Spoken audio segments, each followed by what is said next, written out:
Hey, what's up you guys, Stoutmeister here, and today's Shut the Fuck Up is dedicated to America's very own Glenn Beck, aka the motherfucker that does not deserve to have his own talk show, and why he has his own talk show, I will never fucking understand, but I guess the American right-winged conservative Christian side needs someone to talk about family values and talks about issues that nobody seems to want to discuss in the American family table, such as how video games can teach kids how to hack.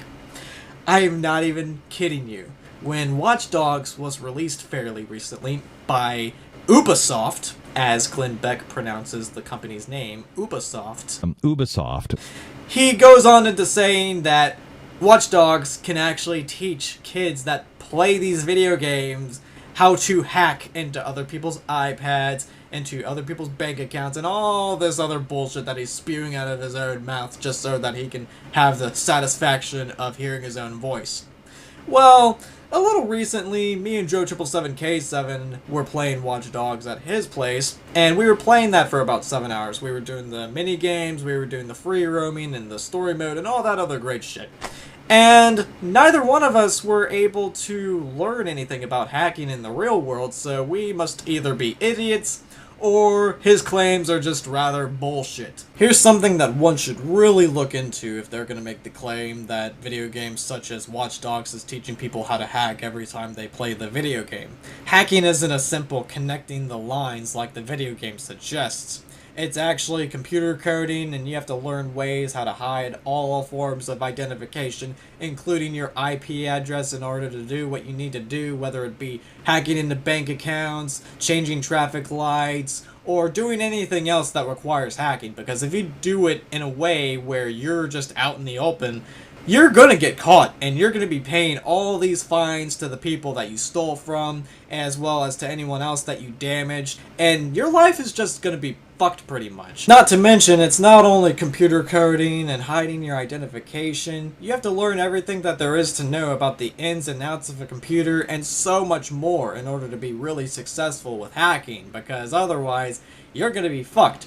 And if it were true that video games such as Watch Dogs were teaching kids how to hack, wouldn't the crime rate just be skyrocketing right now under the subcategory of hacking?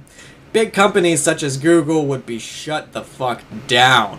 And Google is a multi-billion-dollar corporation with so many servers and so many people running the fucking company that if you even tried to get past their servers, not likely that you're going to be getting out of there very successfully at all unless you were a former worker for Google or some shit. I'm not even saying that big corporations can't get hacked into at all. We've seen this happen so many times, but the difference is that how many of those people that are running the technological side of things, how many of those people are actually tech savvy, and how many of these people don't even know the basic knowledge that there is to know about computers?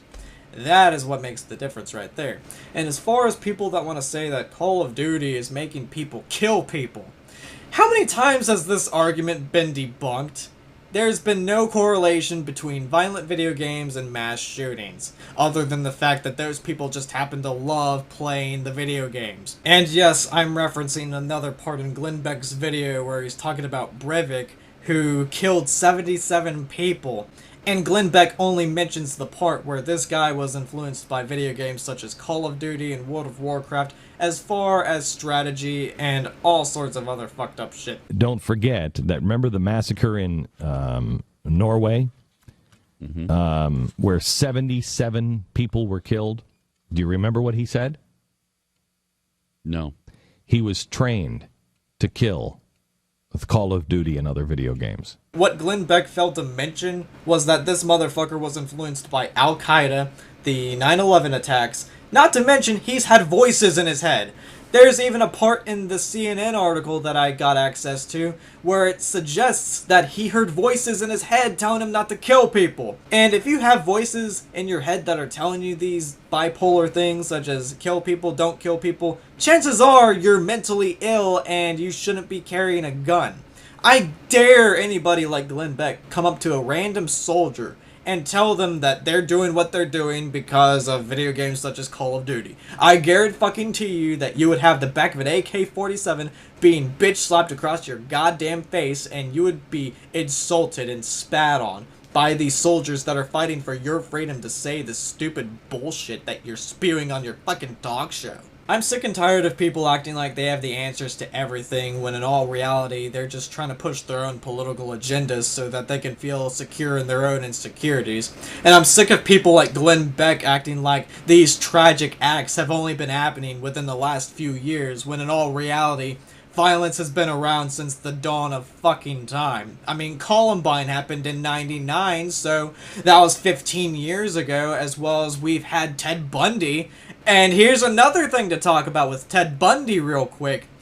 He's actually convinced the anti-porn committee that pornography fucked up his mind to the point where he killed all those young women. And Ted Bundy was described to be this educated, charming, charismatic individual, and he said in court that visuals in pornography changed his fucking mind. That dude was a psychopath. He was a notorious serial killer that shouldn't have even been released onto society. And yet there's people in the anti-porn community that actually believe that pornography can influence people to kill and be sexist. Yeah, it's that same fucking mindset. It's the same thing with Catcher in the Rye. People link that to the killer of John Lennon. People actually thought that books like Catcher in the Rye were the reason why the Beatles member John Lennon was murdered. And that's why that book has been banned. I'm just sick and tired of this mindset that we have. I mean, we've had this mindset way before the Dark Ages, and we haven't seemed to progress that far at all. Yet we have made all sorts of technological and psychological advancements that show that there's no correlation between violent video games and real-life violence. If you want one example of this, watch Penn and Teller's bullshit episode where they bust this myth. There's this 9-year-old that happens to love playing violent video games. He shoots his first real-life gun. Guess what happens? He's crying and freaking out because of how crazy it was to shoot a real gun. Chances are he's not going to be a serial killer anytime soon, but yeah, it's just so much easier to feel secure in your own insecurities about your baby dick by pointing fingers at things that don't even need to be pointed at. Not to mention that it's so much easier to damage the economy and waste taxpayer money funding research for such ridiculous things such as researching the connection between violent video games and massacres that happen and all this ridiculous bullshit that we seem to be wasting our money on. But yeah, whatever protects the children, I suppose, right? That's all I have to say about this story, you guys, and come up with your own shut the fuck up lines if you feel like it, and cheers, motherfuckers.